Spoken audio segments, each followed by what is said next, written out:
Notre Dieu, celui qui soutient la veuve, l'orphelin, nous le croyons parce que c'est une vérité établie. Bonjour à tous et bienvenue dans cette table de déjeuner spirituel, votre matinale sur Parole Éternelle Télévision. Nous sommes dans la joie de vous retrouver. Quand je dis nous, c'est la grande équipe qui vous sert ce matin. Cette équipe qui est composée de notre invité de la semaine.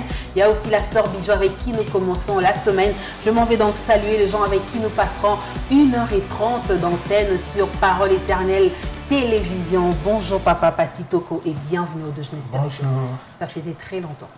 On est là. Vous allez bien? Oui. La joie du Seigneur fait notre force ce matin. Évidemment. Nous pouvons bien entamer la journée et la semaine. Vraiment. Et donc voilà, puisque Papa Pati sera notre invité de la semaine, nous avons aussi la sœur Bijou avec qui nous commençons. Nous démarrons d'ailleurs cette semaine. Bonjour Maman Bijou. Bonjour Maman Charlène, ça va très bien. On tenit de noces pour commencer. Vraiment, on est là. C'est une nouvelle semaine, hein, c'est aussi un nouveau mois, voilà, ce sont de nouvelles habitudes. Voilà, des nouveaux défis. Heureusement que le Seigneur est de notre côté. Amen. Heureusement que le Seigneur est de notre côté. Elle l'a si bien dit, ce sont de nouveaux défis qui s'attendent à nous pour cette journée, mais également pour la semaine. C'est possible, mais le Seigneur est de notre côté. C'est ce qui fait notre force ce matin et c'est ce qui fait que nous entrons chez vous pour apporter la lumière de Christ dans ce déjeuner spirituel où nous aurons différents mets et nous croyons que vous allez trouver votre part avant la fin de ce déjeuner. On va donc commencer par les débuts. Le début, c'est la prière. Le début, c'est Dieu. Et nous commencerons avec la prière avec notre invité de la semaine pour ouvrir cette semaine. Papa Pati, on va prier avec vous. Oui, merci. Nous allons prier. Notre Dieu, nous te disons merci parce que tu es Alpha et Oméga. Et nous commençons, Seigneur, cette semaine avec toi, avec ces déjeuners. Nous voulons, Seigneur, notre Dieu, te recommander ces programmes éternels et puissants. Et nous prions, Père éternel, notre Dieu, pour que tu te glorifies au travers de tout ce qui va se passer en scellé, notre Dieu. Sur gloire éternelle, notre Dieu, dans les moindres détails de cette émission. Utilise, notre Dieu, ceux qui sont visibles, même, Seigneur, notre Dieu, les héros dans l'ombre éternelle, notre Dieu, afin que chacun puisse apporter, Seigneur, notre Dieu, sa touche par le Saint-Esprit pour la bénédiction d'un plus grand nombre. Bénis la journée, bénis l'émission et tous les aspects, notre Dieu, liés à cette émission. Au nom puissant de Jésus, nous avons ainsi prié, nous disons Amen. Amen. Voilà,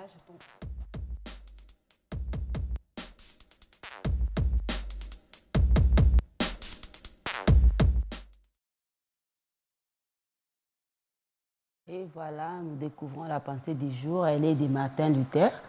On nous dit que la violence n'amène jamais rien de bon. Wow. La violence n'amène jamais rien de bon. J'étais tentée de poser une question à Frère Pati, mais je crois que je vous laisse d'abord. Non, on peut aller, on peut y aller. C'est déjà la première pensée de la semaine. Voilà. Papa Patitoko, Maman Bijou, à vous, hein, la violence n'amène jamais rien de bon.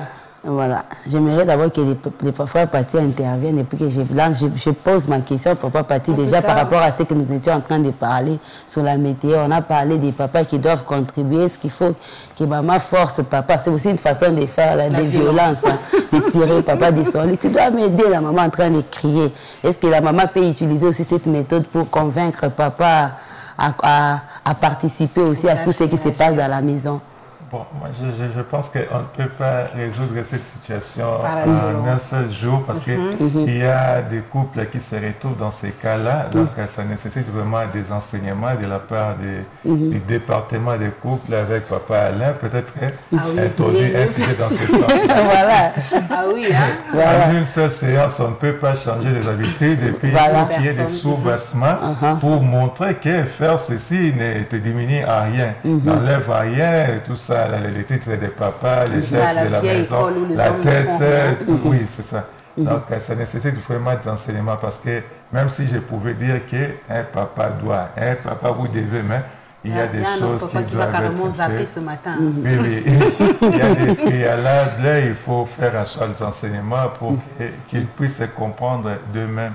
C'est un peu ça. Ok. La violence n'amène jamais rien de bon. Papa Pati, aujourd'hui, c'est la pensée de Martin Luther. Moi, j'aimerais comprendre, est-ce que c'est vrai que la violence n'amène toujours rien de bon? Est-ce qu'on peut l'affirmer ainsi pour dire que la violence n'amène jamais rien de bon, alors que j'ai plein d'exemples? En tout cas, là, il a totalement raison. Moi, je l'ai dit, il a totalement raison. Quand on agit par violence, avec la violence, souvent, il y a des conséquences néfastes et tout ça. Des fois, nous avons comme impression qu'en usant de la violence, on peut obtenir la solution. Peut-être superficiellement, mais vous allez vous rendre compte qu'il y aura d'autres problèmes qui seront créés au-delà de ce que vous étiez en train de chercher comme solution.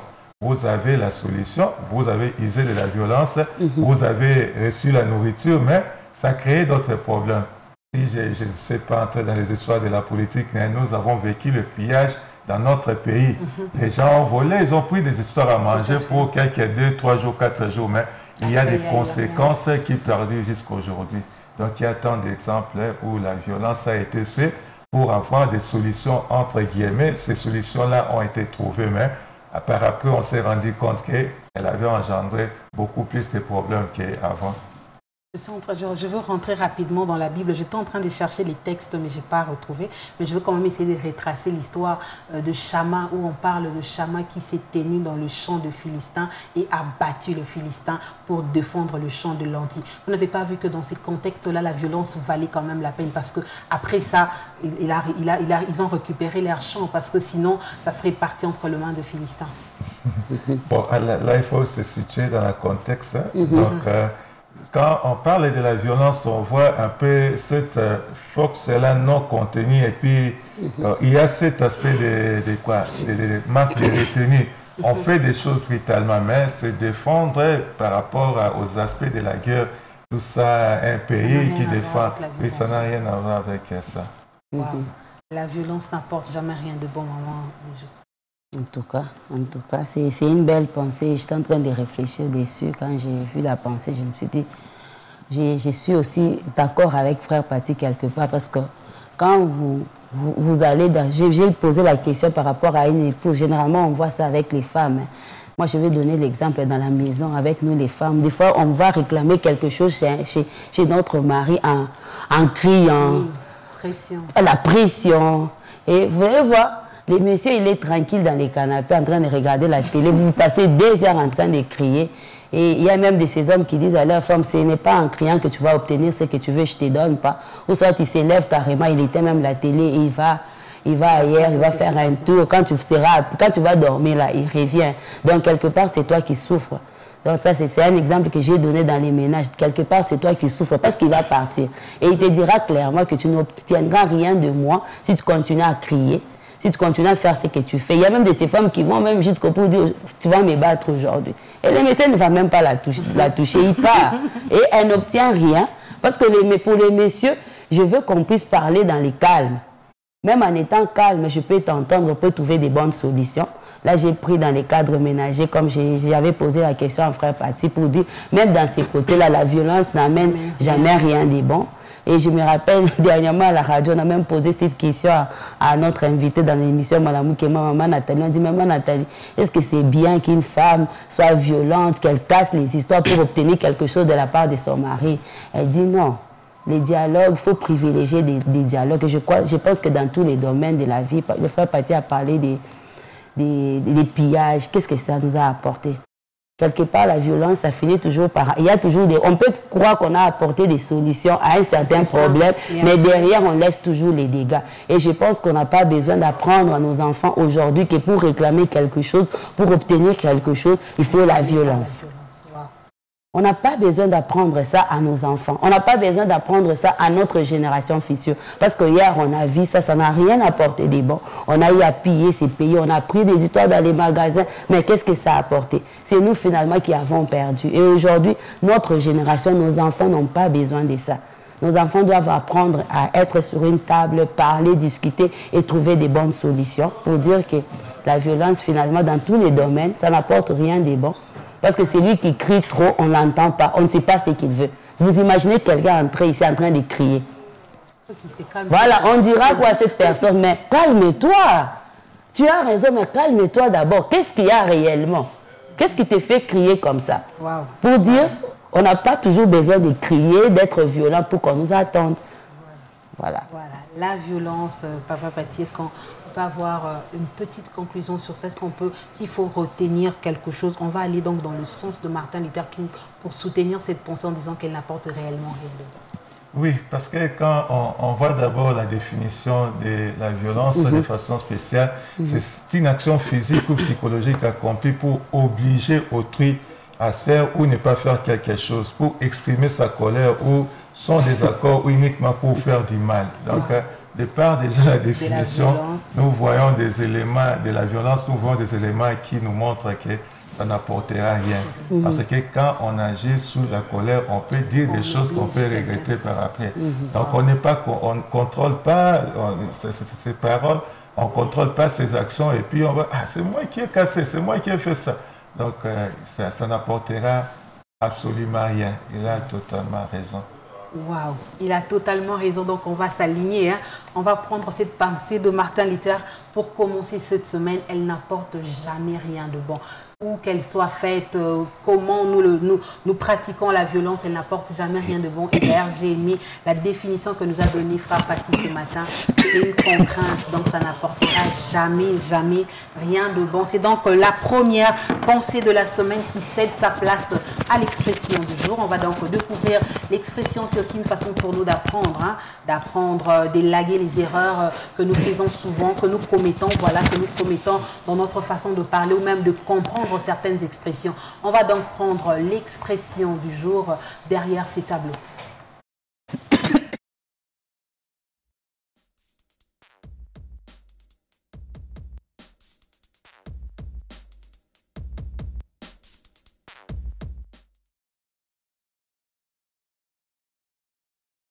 Longue expression du jour, on va la lire, cette expression. L'expression nous dit ce matin, voir midi à sa porte. Voir midi à sa porte, c'est donc l'expression du jour qui veut simplement dire juger quelque chose ou une situation de son propre point de vue, apprécier le chose à sa manière, faire passer ses intérêts avant tout. Voir midi à sa porte. Voir midi à sa porte qui nous dit juger quelque chose ou une situation de son propre point de vue, apprécier le chose à sa manière, faire passer ses intérêts avant tout. Papa Paty, vous avez déjà entendu parler de l'expression? C'est la première fois. Voilà. Donc, je suis sincère, c'est la première fois. Mais une belle expression. Hein? Effectivement. Une belle expression. Ça nous donne vraiment un conseil pour nous les chrétiens. Nous ne pouvons pas être égoïstes dans notre façon de faire. Donc, vous avez un jugement qui est tendancieux ou bien qui est basé seulement sur vous. Vous voulez à tout prix avoir raison. Donc, nous ne pouvons pas nous comporter de cette façon-là. Apprécier les choses à sa manière, faire passer ses intérêts avant tout. Ça, ce n'est pas conseillé par la Bible. La Bible demande à ce que nous puissions aussi regarder les intérêts des autres. Wow. Donc, si on vous disait que vous voyez toujours midi à sa porte, on ne va pas dire que c'est un compliment qu'on vous fait. Non, ce n'est pas un compliment. Donc, en tout cas, là, il faut vraiment vous repenter ou chercher à vous amender par rapport à votre façon de faire ou de vivre. Wow. Très belle expression, maman Bijou. Voir midi à sa porte. Donc, on voit tous les midis là seulement chez nous. Être égoïste, moi, je suis fait passer ses avant tout. Comme les frères, les meilleurs que les autres, mais on oublie que chacun a reçu quelque chose de la part de Dieu. On doit être aussi à mes yeux, en tant qu'enfant de Dieu, de respecter cela et de ne pas être égoïste. C'est un bon conseil que nous recevons ce matin, surtout que c'est un lundi. Hein. Ne voyons pas midi à notre voilà, porte, donc, alors que la semaine ne fait que commencer. Voilà, la semaine ne fait que commencer. La semaine ne fait que commencer, c'est un lundi. Peut-être qu'on s'est réveillé pour dire, en tout cas, ça fait des années que je fais passer les intérêts des autres. En tout cas, avant moi, aujourd'hui, c'est un lundi, c'est la semaine qui commence. En tout cas, désormais, c'est moi d'abord et les autres viendront après. Désolé, le Christ est venu frapper à votre porte pour dire, continuez à faire passer les intérêts des autres avant vous. Wow, d'ailleurs, lui-même, il était un homme de bien, voilà. alors faisant du bien partout. Voilà. L'expression vient donc, je vais dire, nous faire remettre en question aussi par notre façon de faire, évitons de voir midi à sa porte. Hein, parce qu'il y a toujours des gens qui leur opinion compte plus que tout le monde. Voilà. Son point de vue compte plus. Donc, vous pouvez tout dire et la personne viendra en dernier proposer son point de vue et c'est ce qui reste. Donc, c'est un comportement que nous décourageons ce matin, Frère Paty. Oui, c'est un comportement à décourager parce qu'on risque de se bloquer inutilement. Parce que Dieu peut passer par les autres, il faut aussi écouter les autres, même ceux qui ont tendance à dire des négativités. Quelqu'un disait que vous devez aussi en tenir compte. Quelque part, vous allez voir, même dans les critiques, même dans les négativités, il y a toujours quelque chose que vous pouvez tirer de bien. Waouh. Très bon conseil. Hein. Même dans le critique, il y a toujours quelque chose de bien qui peut en sortir, on ne sait jamais. Parce que déjà, quand quelqu'un vient te dire des choses négatives, on a toujours tendance à rejeter. Alors que peut-être que c'est vraiment ça, c'est de ça vraiment que vous avez besoin. C'est ça. Donc, voir midi à sa porte, c'est donc une belle expression que nous avons découvert ce matin, que nous a offert nos 2 stagiaires. Et donc, on a pris l'expression et nous savons comment l'employer désormais. Déjà, c'est loin d'être un compliment si on vous disait que vous êtes une personne qui voit toujours midi à sa porte. En tout cas, prenez le temps de bien réfléchir et surtout de rectifier vos tirs. On va aller pour manger. Manger, ça sera notre plat de résistance. C'est le pain du jour. Le pain qui a été prêché hier ici au centre évangélique Parole éternelle. On va découvrir donc le pain du jour et nous nous retrouvons juste après.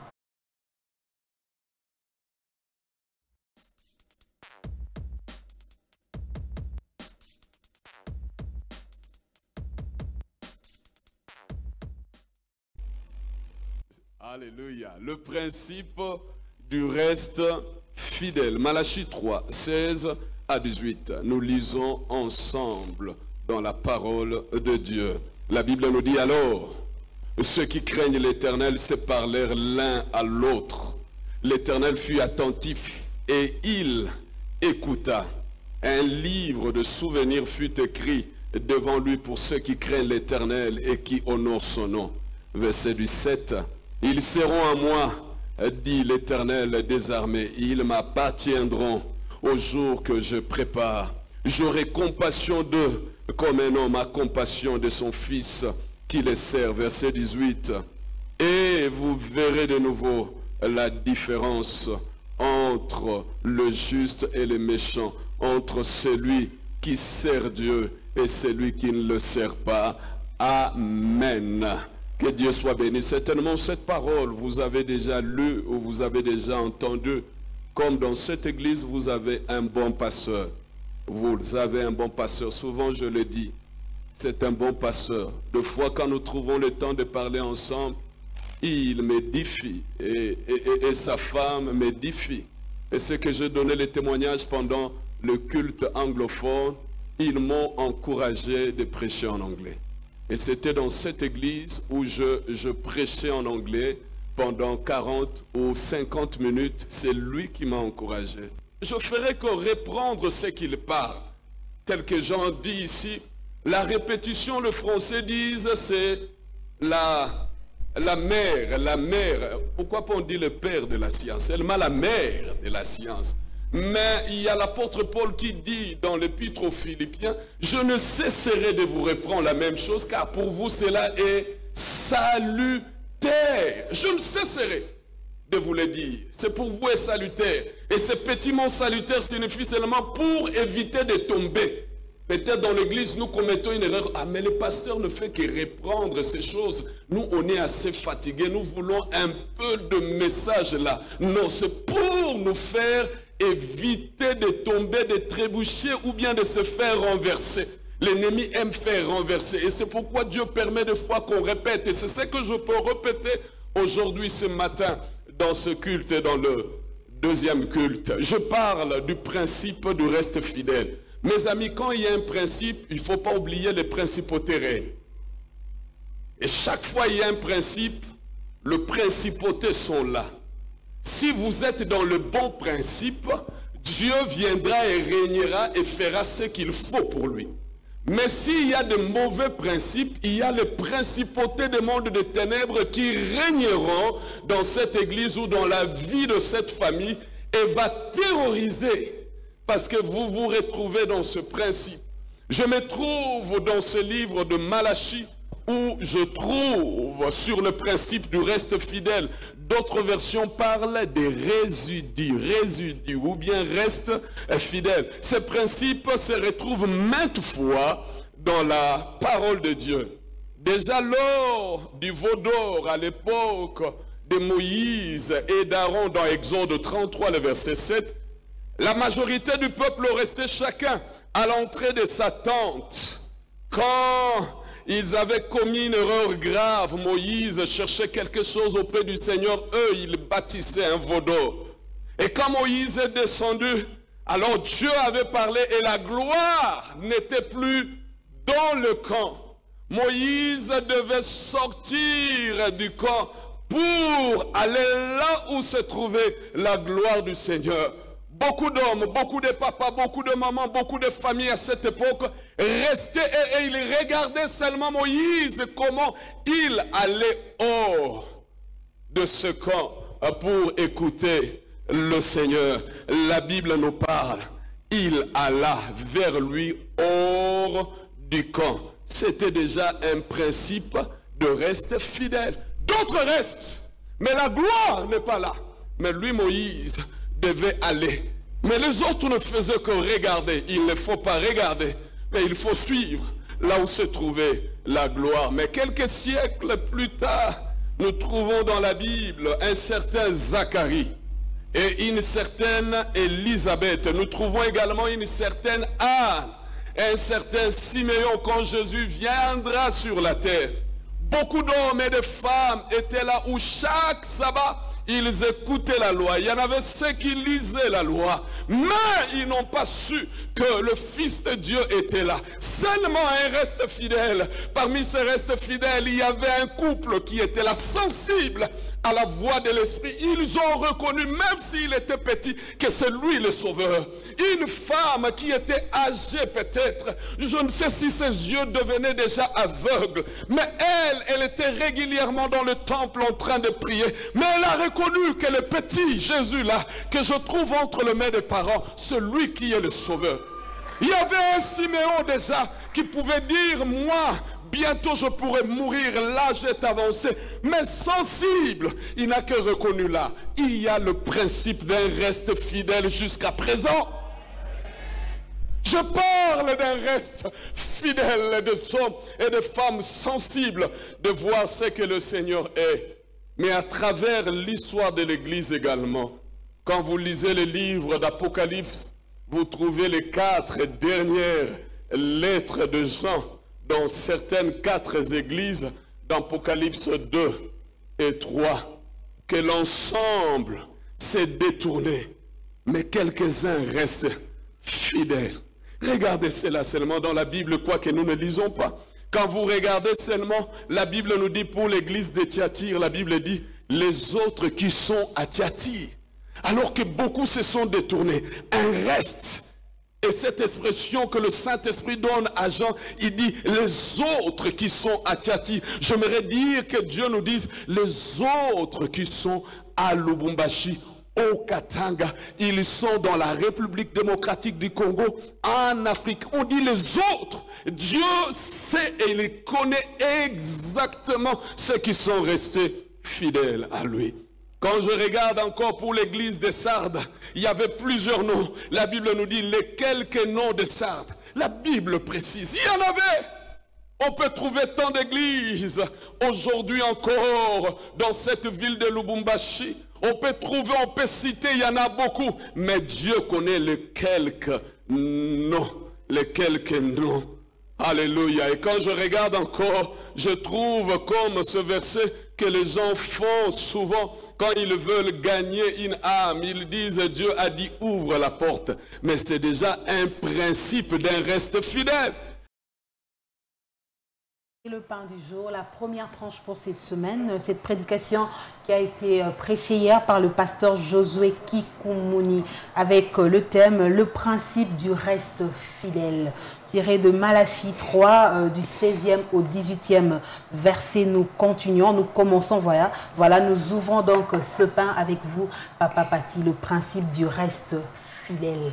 Si on peut comprendre quelque chose ce matin, qu'est-ce qu'on va retenir? En fait, par rapport à la portion que nous venons de voir ce matin, C'est en fait l'introduction de ces messages. Le prédicateur ou l'homme de Dieu veut tout simplement nous faire voir qu'il y a ces principes-là qui existent. Ça a commencé il y a longtemps dans la Bible.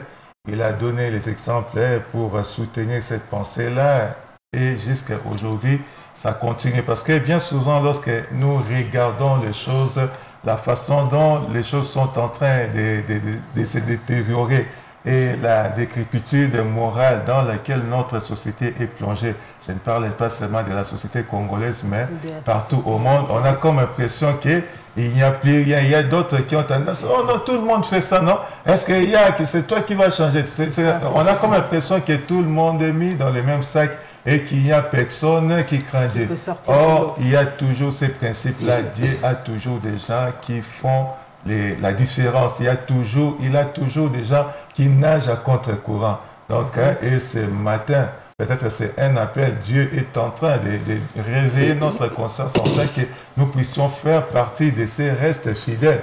La société peut être ce qu'elle est en train de connaître comme problème. Il peut y avoir plutôt des problèmes comme ceux que nous connaissons aujourd'hui.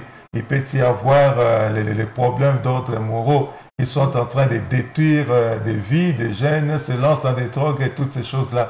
Mais il y a ces principes-là. À côté de ces jeunes-là qui se lancent dans les drogues, dans la violence, dans le vol, il y a aussi ces jeunes qui craignent le Seigneur.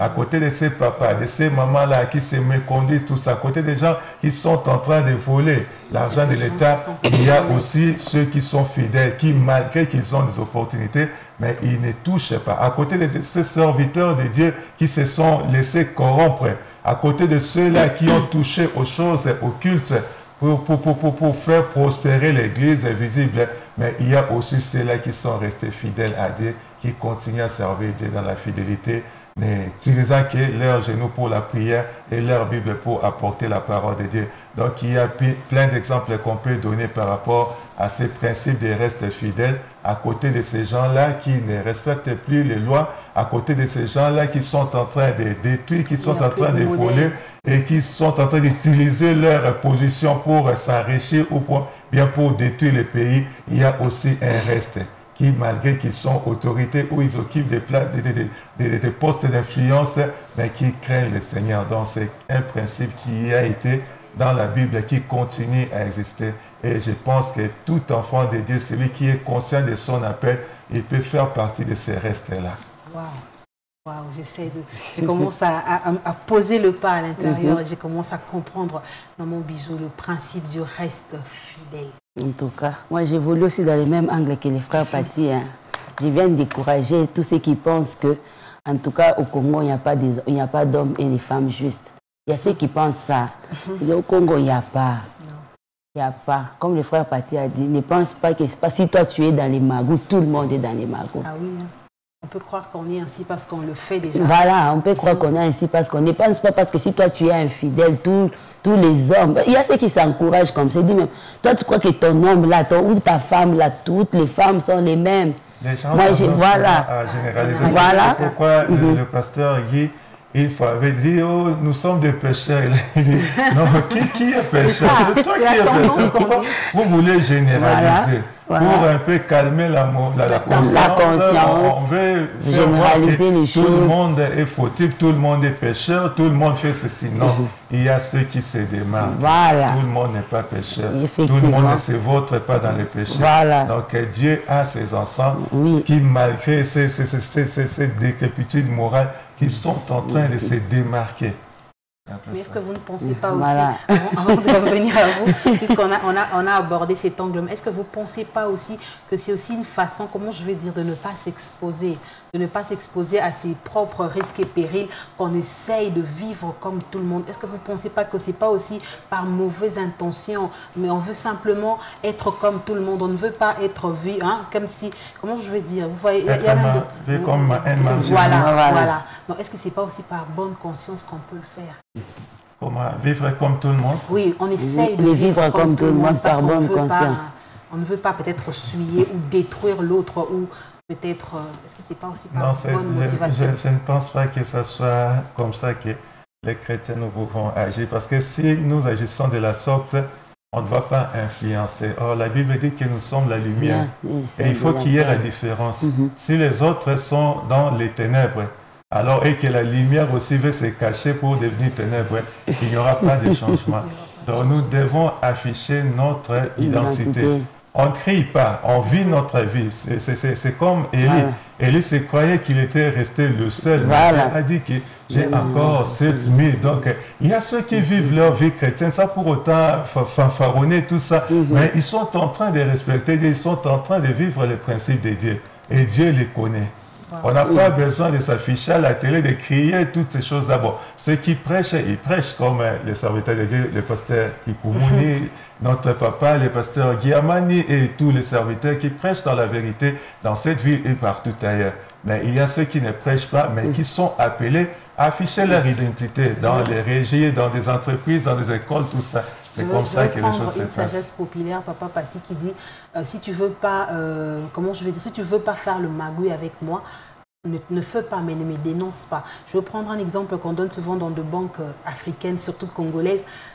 Par exemple, je suis collègue à Maman Bijou, elle vole. Je sais qu'elle a 2 enfants. Je sais que peut-être sa mère est malade. Elle est en train de voler. Moi, je ne vole pas. Mais je la vois en train de voler. Mais je la laisse voler. Je ne la dénonce pas parce que si elle perd son boulot, j'aurai aussi ça dans ma conscience parce que je l'ai dénoncé. Est-ce qu'on va dire qu'on peut rester comme ça, on est quitte, on est bien, je ne l'accuse pas tant que je ne participe pas avec elle. Si elle doit voler, elle vole. Mais moi, je fais ma vie parce que si aujourd'hui elle manque du boulot, elle viendra encore me demander de l'argent. Elle viendra encore chercher de l'aide chez moi. Ça devient une charge pour moi. Vaut mieux qu'elle vole, mais qu'elle fasse sa vie. En attendant, moi aussi, je reste dans mon intégrité, dans mon coin.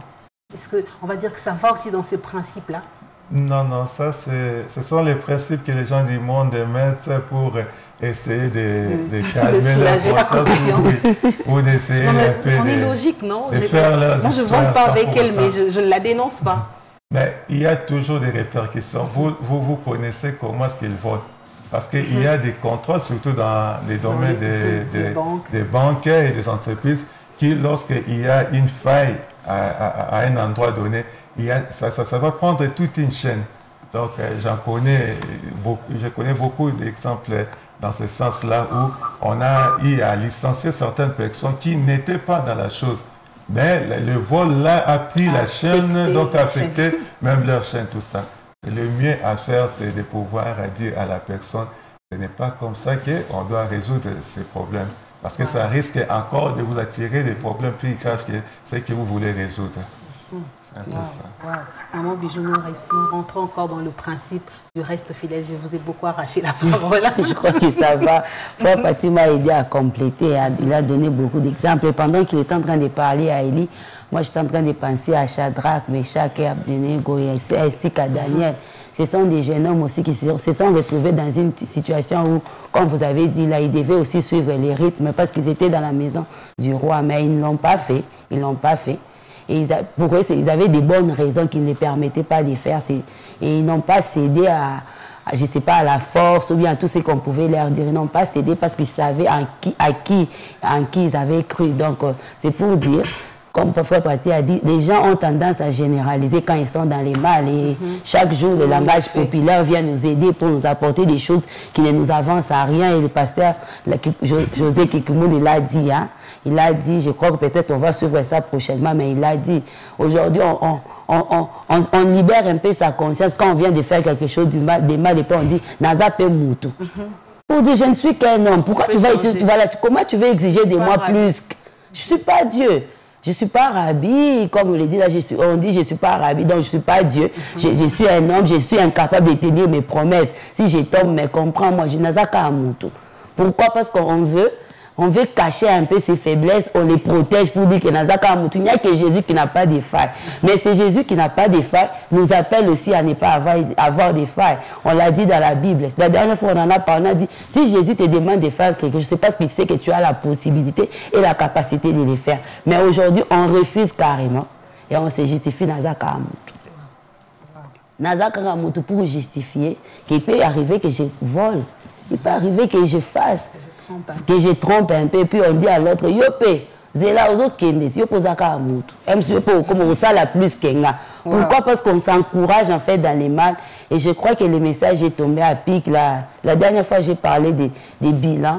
On est arrivé à la fin de l'année, c'est le temps pour nous aussi de faire les bilans. Et même sur le plan spirituel, nous pouvons faire un bilan. Combien de fois on a été qu'un homme? Et si Jésus revenait maintenant, voilà, on a été qu'un homme, j'ai été qu'un homme, comme on le dit bien. Combien de fois tu n'as été qu'un homme? Et si Jésus revenait, tu lui diras aussi, nous sommes là, alors que lui, il sait Koza Motu. Il sait déjà Koza Motu et il a mis toutes les possibles. Dieu a pris toutes les mesures possibles pour t'épauler, pour que tu ne puisses pas tomber. Mais toi, tu continues à te justifier. Et je crois que le frère Pati a donné beaucoup d'exemples. Il a donné beaucoup d'exemples. L'infidélité. On pense que parce qu'on est infidèle, donc toutes les femmes sont infidèles. Et puis on justifie bien. Toutes les femmes qui travaillent sont les femmes infidèles. Les femmes travailleuses. Voilà. Donc, toutes sont des infidèles. On va même dire, hein, monsieur, ta femme travaille. Oh, mon cher, c'est fini. Ce sont des femmes infidèles. Parce qu'on va à Colosie, je ne sais pas, on travaille de ces côtés-là. Comme toi, tu es infidèle de ces côtés-là. Quand tu vois une femme te dit que mon mari travaille là-bas, oh, madame, ton mari est devenu infidèle. Mais qu'est-ce qui justifie? Parce que toi, tu penses que tout le monde fait comme toi. Il y a ceux qui marquent la différence. Daniel, Meshach, ils ont marqué la différence. Et aujourd'hui encore, il y a des hommes et des femmes qui marquent la différence. Moi, je pense qu'au lieu de te justifier, fournir l'effort et le Saint-Esprit est là pour aller aussi de l'autre côté. Amen, amen. Papa Pati, on va rentrer à vous le principe du reste fidèle. S'il faut sortir ce matin de cette table du déjeuner spirituel avec ces principes-là que vous venez déjà de bien poser le base, parce que moi aussi j'étais un peu perdue. Qu'est-ce qu'on peut retenir pour ce premier jour du principe du reste fidèle? Si on n'arrive pas à rester fidèle, est-ce qu'on peut nous donner quelques astuces? Comment faire? Parce que c'est pas aussi facile. Les autres disent l'esprit est disposé, la chair est faible. Donc on s'appuie sur la chair parce qu'on se dit que c'est l'esprit qui est disposé. Tant que nous sommes encore dans la chair restera faible. Est-ce qu'il y a quelques principes, comment je vais dire, quelques astuces qui pourront nous aider à rester aussi dans le reste de fidèle, dans le principe du reste fidèle ce matin? Je pense que je ne vais pas dévancer notre orateur. Nous sommes là toute la semaine, donc demain aussi nous allons revenir. Mais ce que je dirais seulement que Dieu veut assez que nous puissions nous démarquer. Bien souvent, nous avons comme impression que le changement vient de façon collective.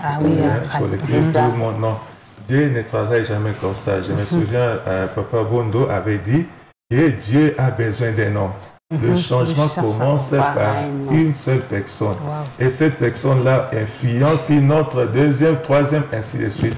Nous, Congolais, de façon générale, nous avons comme impression qu'on s'attend à un changement. Le développement qui va venir à la guerre, on ira chercher. Donc que ça change, du coup, non. Mais si nous ne changeons pas, si la première personne qui est là ne change pas, il n'y aura pas une deuxième personne qui sera influente, il n'y aura pas une troisième personne. Donc ça, c'est une interpellation pour chaque chrétien. On est là seulement, moi je prie à ceci, nous prions ici, on a des églises où la parole est prêchée comme il se doit dans toute la vérité, mais on ne voit pas le changement parce qu'il y a des gens qui ne veulent pas se démarquer, il y a des gens qui ne veulent pas vivre ce que Dieu leur demande dans la parole. Nous sommes toujours dans les généralités. Nous prions, nous gênons, nous faisons des prières pour la fin de l'année. Oui, c'est bien toutes ces choses-là. Mais Dieu a besoin de cette relation personnelle. Le changement, il tiendra compte de chaque personne, non pas des églises de façon communautaire comme ça. Le jugement concerne les individus. Wow. C'est un peu ça. Wow. En tout cas, c'est le gros pour ce premier message, pour ce premier pain de la semaine. En tout cas, on est encouragé. Vous voulez voir un changement dans votre famille, dans votre entreprise, commencez par être ce changement. Vous voulez voir les choses changer, commencez par être ce changement. N'attendez toujours pas que ça commence par Maman Bijou ou par Papa Pati ou par l'autre. Commencez vous-même par changer et vous verrez que petit à petit, les choses vont changer. C'est donc le principe du reste fidèle, le message qui nous accompagne aujourd'hui et qui nous accompagnera comme ça tout au long de cette semaine.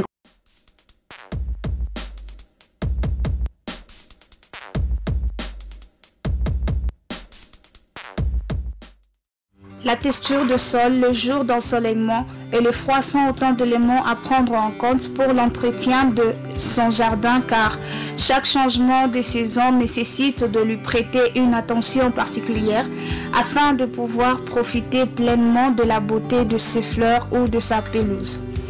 Un entretien du jardin par saison est donc indispensable pour l'épanouissement de nos plantations. L'expression « faire le ménage des printemps » prend son sens pour ce qui est de l'entretien du jardin. En effet, c'est la période idéale pour faire le nettoyage de notre jardin, les désherber et tailler les plantes avant l'arrivée de la pluie. La manière de s'y prendre, les méthodes pour y arriver, un jardinier nous en parle. Ikuwe vere ni entretien ya kutengeneza samwa hivi kumwanga mbele kia kwanza mbele ni mai mnamwanga go mai ya mingi jua hii kipwa hii samwa hivi huwa inekala ya makari ya mkipwa fale mnamwanga mai na entretien ya kutosha mu mayani ile ingine kuna ota mu juu ya kuampeshe pelouse ishibambe tu bien na mai samwa hivi tunamwanga tu ni busubuhi na magharibi juu ya busubuhi na magharibi shunona nani kifukutu kama kinaingia chini mai kama mumwange mai peluze itakuwa paka ya mabipamle manani ya kwa chana manani marouge hii nyingine itakuwa mave itakuwa na jaune. L'expression faire le ménage de printemps prend son sens pour ce qui est de l'entretien du jardin.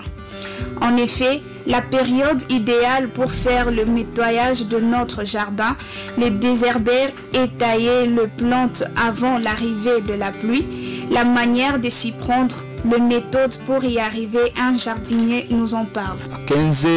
12 heures ni kuchoma peluzi. Ile kifukutu ile haipendezi na shikie. Pendeze pogo anapendeza ni pa ile saa ka klima mbele kanakuya kwa saka magharibi njo mnamwanga mai juu ya façon ile yote bushiku ile manani ile mijishi inatumika bien. Mafleur nayo ni paka magharibi. Magharibi na usubuhi. Tunaleta conseil ni kubale bantu kama unaingia mkaji ya jardinage ifale kuyua. Ana kwenda uende waribishie muntu bintu antanke bintu na wewe unasaidia mpango yake.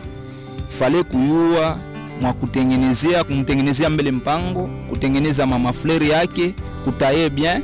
Deja mwe benye munaona, muna filme bintu biote biko ni bien. Hamuna buchafu, muko mote ni propre. Tuna tracé, tuna tengeneza mote bien. Joili. On se conviendrait donc à l'unisson pour dire que la saison sèche n'est donc pas une excuse pour voir mourir nos petits jardins, ce qui fait toute la beauté de nos parcelles.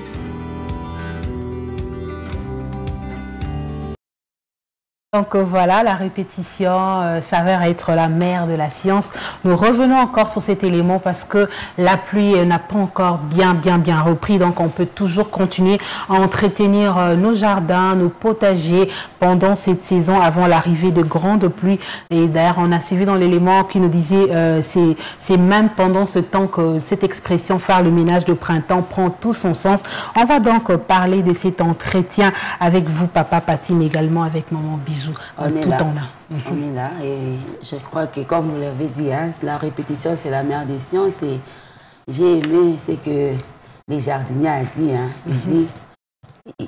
Il a dit en Swahili comment à Ouyoué, tengeneza jardin, faut pas on la couille à tout pour parce que tu as besoin d'argent, tu viens abîmer parce que tu ne sais pas comment les faire. Et plusieurs fois, on est passé devant des parcelles. Je ne sais pas si les frères Pati vont nous contredire, mais moi, je suis passé plusieurs fois devant une parcelle. Vous voyez quelqu'un en train d'arroser à midi. Mais vous vous posez la question, qu'est-ce qui ne va pas avec ces messieurs? Donc, non, le soir, il ne sera pas là. Il ne sera pas là, comme vous le dites là. Il ne sera pas là. Il y a de ces jardiniers qui sont carrément paresseux. Il ne veut pas, et quand il arrive, il ne veut pas travailler. Il s'est dit, à midi, c'est quand madame rentre. Il faut qu'elle me trouve en train de faire quelque chose. Pour qu'elle me trouve en train de faire quelque chose, il faut que je commence à arroser à midi, quand elle revient avec les enfants. Et comme la dame peut-être ne sait pas aussi, et lui ne sait pas, donc c'est mauvais, vous allez vous rendre compte que vous avez engagé quelqu'un, mais vous avez une pelouse qui a carrément changé des couleurs. Donc ce matin, c'est aussi une interpellation pour nos frères jardiniers. Si vous ne connaissez pas, votre métier, et c'est aussi l'occasion pour vous d'apprendre. Il n'est jamais tard pour apprendre. Non. Vous pouvez demander à celui qui est à côté de vous comment vous faites. Vous pouvez passer pour demander, mais comment vous faites pour entretenir votre jardin, comment vous faites, vous apprenez chez l'autre pour aller pratiquer dans votre lieu de service. Parce que quand on travaille, on est aussi appelé à donner l'excellence de nous-mêmes. Hein. Ce n'est pas seulement dans les soucis de gagner de l'argent. Et aujourd'hui, on voit vraiment beaucoup de gens qui travaillent seulement pour de l'argent. Les restes, ils s'en foutent carrément. C'est tous ceux qui travaillent dans nos maisons, ils s'en foutent carrément. On fait vite, vite.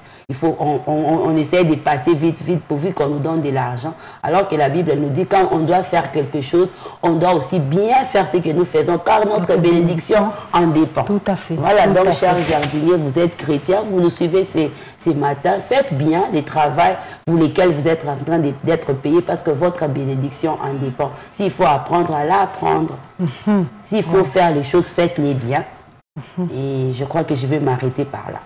Papa Pati, on parle de ménage de printemps, de l'entretien de jardin, de pelouse. Est-ce qu'on peut recevoir quelque chose de vous ce matin? C'est un peu ce que je peux dire. Donc, on doit faire les choses selon les normes, comme les jardiniers ont dit. L'arrosage, c'est fait l'avant-midi, le matin, bien sûr, et le soir. Parce qu'on évite de fortes chaleurs avec l'eau, ça brûle et puis ça détruit les plantes. Voilà, donc, il y a des heures appropriées pour l'arrosage.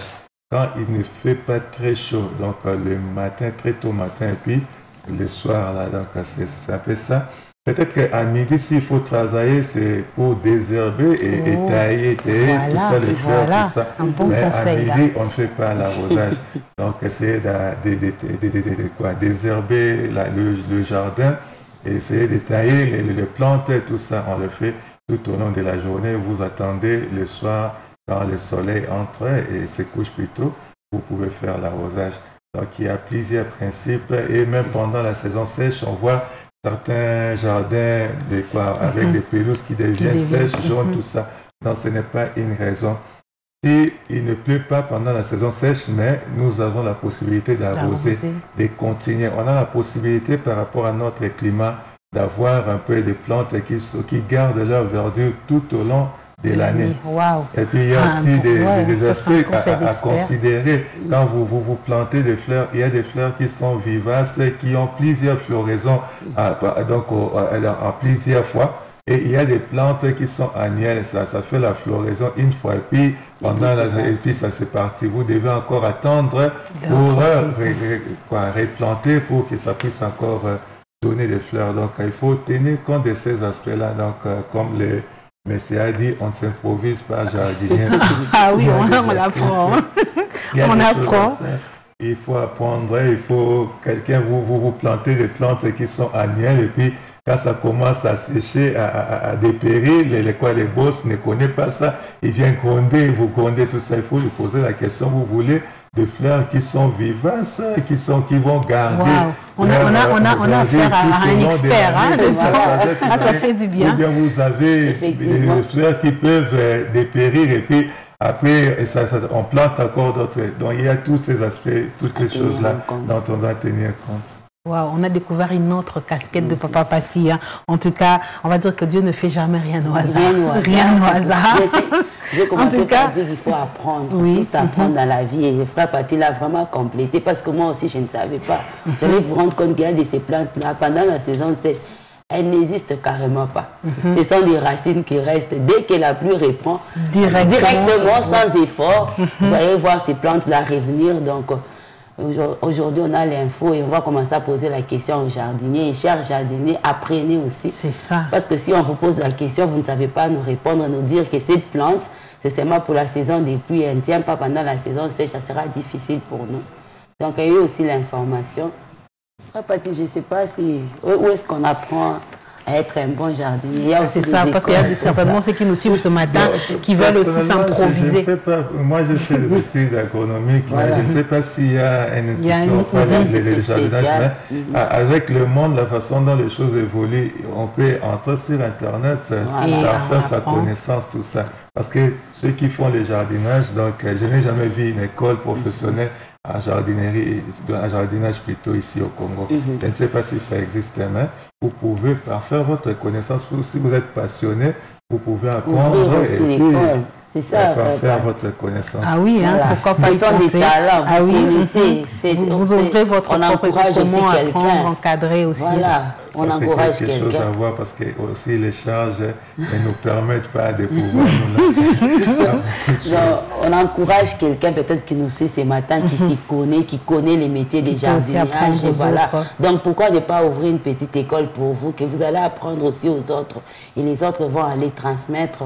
Comme on dit, au Congo, il y a beaucoup de richesses. Beaucoup de richesses. Il y a des gens qui ont des talents, qui ne savent pas quoi faire. Il est jardinier, mais c'est dit, comment je fais pour transmettre aux autres? L'occasion vous est donnée d'ouvrir quelque chose pour vous, pour apprendre aussi aux autres. Ne mourrez pas avec votre bibliothèque. Il ne faut pas brûler avec. Les jardins, là, c'est nous qui avons fait ça au début. Voilà. En tout cas, voilà. Mais au départ, il y avait même la terre noire. Il y a des terres qui sont acides, il y a ceux qui sont basiques. Donc il y avait des terres là acides qui ne permettaient pas assez que les gazons puissent se pousser convenablement. Donc vous avez eu le temps de travailler même la terre. On a travaillé tout ça et puis bon, on a laissé ça a évolué. Mais au départ, c'était nous-mêmes, les décorations, là, des ça commence pas ce moment-là. Il faut commencer d'abord par travailler la terre. Parce que vous pouvez mettre une plante, ça ne pousse pas. Donc, c'est vraiment un travail de fond. La terre noire, mais ça ne donne pas. Alors, on s'est rendu compte que la terre noire qu'ils mettaient là, c'était une terre noire qui était vraiment très salée. Donc, acide. Donc, vous avez même le temps de goûter. Bon. Ce sont des questions de profane, hein, je ne connais pas. Il y a excès d'acidité à quelque sorte, donc ça ne permet pas aux plantes de pousser normalement. Waouh. Donc vous avez besoin d'un conseil. Papa Pati est là. Hein? Depuis de toutes ses occupations, il peut toujours trouver un petit temps pour vous aider. On a vu un jardin bien entretenu, un jardin bien fait et il est parmi les gens qui ont participé pour que ce jardin soit ce qu'il est ce matin et que nous soyons en mesure d'en parler. Donc on va retenir quelques conseils de ne pas arroser pendant qu'il fait jour. Alors si je me lève tard, je fais comment? Je n'arrose pas carrément. Sous des fortes chaleurs, je dis pas qu'il y a non, parce que je peux me lever comme ça, il y a déjà la chaleur. Ces jours-là, c'est passé, je laisse. Nous vous attendez le soir. Ah, ok. Ah, d'accord. Donc, on a tout pour entretenir nos jardins pendant cette période où la pluie n'a pas encore bien repris, ou même quand la pluie va reprendre, on sait comment désherber, comment choisir la terre. Vous avez besoin de quelques détails encore. Contactez-nous au numéro qui s'affiche au bas de l'écran. Et donc, l'agenda s'ouvre. On ouvre notre page d'agenda pour cette journée du 8 novembre. C'est un lundi. Lundi à la parole éternelle. Maman Bijou, il y a des programmes pour aujourd'hui et pour demain. Il y a des programmes pour aujourd'hui et pour demain. Et la semaine, nous annonçons que c'est une semaine ordinaire. Donc aujourd'hui, on se retrouve à partir des 18h juste dans nos cellules. Peut-être que vous ne connaissez pas l'adresse de votre cellule.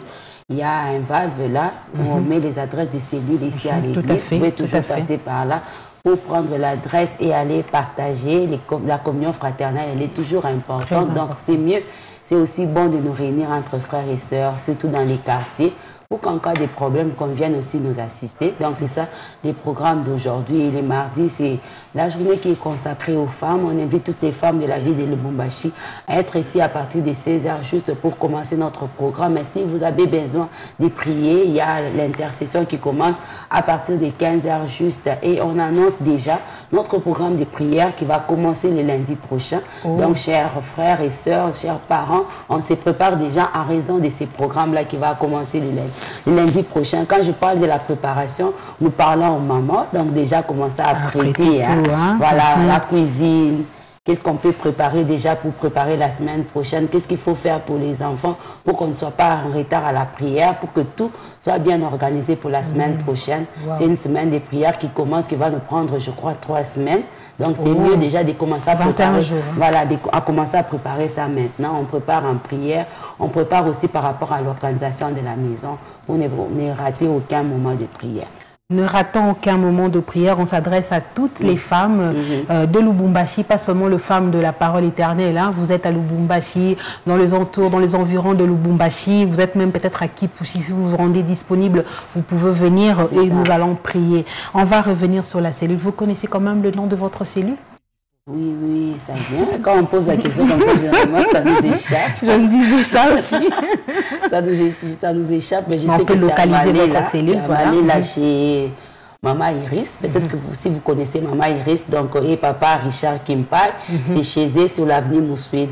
Voilà. À côté de la cabine du courant. Là, dès que vous êtes là, c'est facile qu'on vous adresse la maison et que vous arrivez. Donc, on va inviter tous les gens de Malé là. Vous ne connaissez pas l'adresse de votre cellule. Maman Bijou vient de donner l'adresse de la cellule de Malé là. Vous pouvez vous retrouver là-bas. C'est pas Bethléem, c'est pas Jérusalem. C'est la cellule de Malé. De me tromper.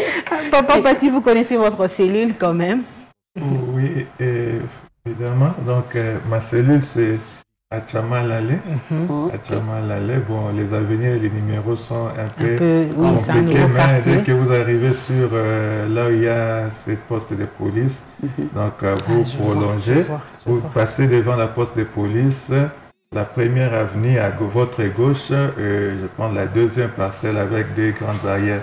Donc c'est là où se trouve la cellule de Tchamalale. Elle n'a pas encore de nom. Et pour les autres, il faut consulter vraiment la valve, c'est très important connaître votre cellule. Pour connaître l'adresse de votre cellule.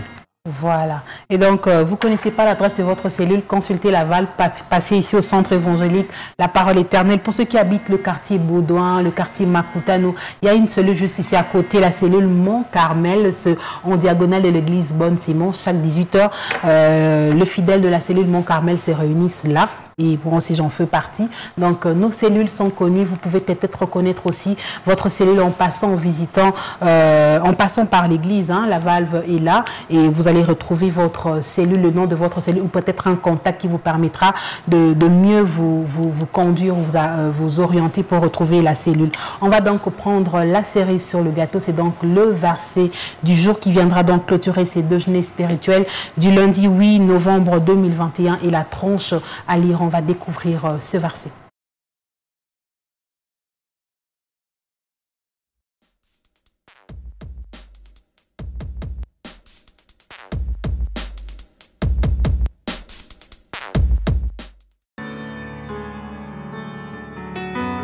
Dans les Actes des Apôtres, chapitre 19, verset 15. La pensée va nous accompagner tout au long de cette journée. Nous lisons ensemble. L'esprit malin leur répondit, je connais Jésus et je sais qui est Paul. Mais vous, qui êtes-vous? Voilà, l'esprit malin leur répondit, je connais Jésus et je sais qui est Paul. Mais vous, qui êtes-vous? Voilà. Wow. Une question. Une remise en question. Une question qui interpelle quelqu'un ce matin. Ah oui. Est-ce qu'on te connaît? Toi qui chasses les démons. Voilà, toi qui chasses les démons, est-ce qu'on te connaît? Peut-être que frère Pati a quelque chose à ajouter là-dessus. Papa Pati, l'esprit malin lui a répondu, je connais Jésus et je sais qui est Paul. Mais vous, qui êtes-vous? Donc il veut carrément pas partir. Ce n'est pas question de connaître nommément Maman Bijou, mais c'est de s'identifier à Christ. Amen. Donc l'autorité que nous exerçons n'est pas la nôtre. Nous exerçons ça sous la couverture de Christ. Alors Paul avait une relation, une certaine communion avec Jésus. Et ces gens-là, ils voulaient faire ce que Paul faisait sans pour autant avoir quelque chose avec... C'est pourquoi je voulais aussi ajouter par rapport à notre agenda. Nous commençons les 21 jours de prière. Il y a des gens qui pensent que la prière, c'est comme le fétichisme. Voilà. Vous venez seulement comme ça parce que c'est la prière. Non, on doit commencer par les bases. Si vous êtes chrétien, gloire à Dieu. Si vous n'êtes pas chrétien et que vous avez besoin de la prière, vous devez commencer d'abord par entretenir une communion avec la relation avec Christ. Donnez votre vie à Jésus-Christ. C'est par là que les choses commencent. Et ce n'est qu'après que la prière aura son efficacité. Parce qu'il y a question d'autorité. Et l'autorité, là, on reconnaît ça dans la personne de Christ. C'est pourquoi on pouvait dire que Paul, je connais, Jésus, je connais, mais vous, je ne vous connais pas. Vous pouvez le connaître les noms, mais sur le plan identification, on ne voyait pas Christ. L'autorité de Christ en est. Donc, c'est ça. Venez dans nos 21 jours qui commencent déjà le lundi prochain. Mais si vous n'avez pas encore donné votre vie à Christ, venez rencontrer. Il y a des frères bien-aimés de l'évangélisation, des serviteurs de Dieu qui vont vous aider à vous conduire dans le Seigneur, à vous faire accepter le Seigneur pour que votre prière là soit efficace. Amen, amen, amen. On va donc compléter la tranche. Nous sommes en train de lire le livre des Actes des Apôtres. Aujourd'hui, nous lirons le chapitre 18, chapitre 19 et le chapitre 20. Papa Paty, merci beaucoup pour votre passage. Je vous en prie. C'est un honneur pour nous. Merci, je suis très content de vous retrouver. Amen, merci beaucoup. On va se donner rendez-vous donc pour demain. Pour demain. D'accord, bon début de semaine à vous. Merci à vous aussi. Merci également à vous, Maman Bijou, pour votre participation active. Merci à vous aussi. On va se retrouver au courant de la semaine. Voilà. Et donc, on se donne rendez-vous avec vous de partout où vous nous avez regardé pour demain encore à 8h00 sur Parole Éternelle Télévision. Merci de nous avoir suivis. Bon début de semaine à vous tous.